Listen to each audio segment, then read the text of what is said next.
last week, the huge news, of course, that Justice Thomas, of all people, denied the stay. It went up to the Fifth Circuit. The Fifth Circuit denied the stay, and then they tried to appeal it to the Supreme Court for a stay, and they denied it as well. To come from Justice Thomas, I mean, at this point, you have to wonder, when does the county go ahead and lick its wounds and go back and really focus its efforts on the reform? I wonder, and not obviously to get into the details of it, but we had, once that stay was granted, the sheriff just obviously started releasing people because he had to, per the order.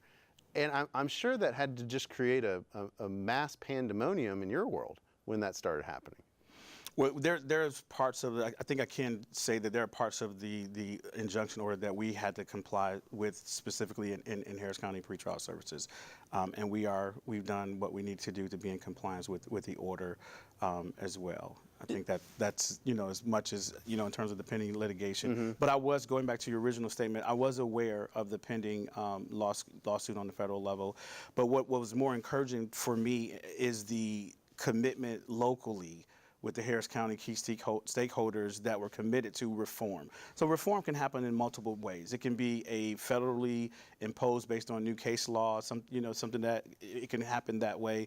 It can happen from a statewide change in the state constitution or some legislation new bills being passed, or it can be instituted on a local level. When you say there are 35 people at the table, can you tell us who some of those people are? So we had representatives from the Sheriff Department, the DA, the public defender, the head of HR, the budget manager, judges on the district court, as well as the county criminal court, the standing committee. We had representatives from Precinct 1. So it was really intimidating in some ways to walk into a room to see that, intimidating initially, but encouraging as well, to see the representatives from that sit even on CJCC here locally. Everyone was involved, and their support was involved as well.